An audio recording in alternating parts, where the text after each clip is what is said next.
السلام عليكم واهلا وسهلا بكم متابعي قناة رمضانكم وفيديو جديد.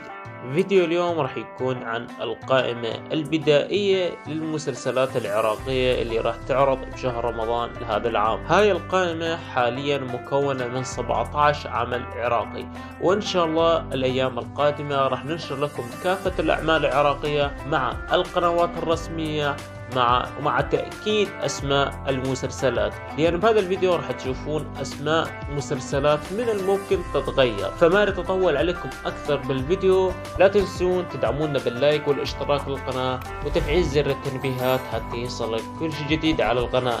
ولا تنسون تتابعونا على حساباتنا الشخصية على الفيسبوك وعلى الانستغرام، راح تلقون روابطهم موجودات بالوصف ومثبتات بأول تعليق. وخليكم مع الفيديو للأخير. رمضان أهلا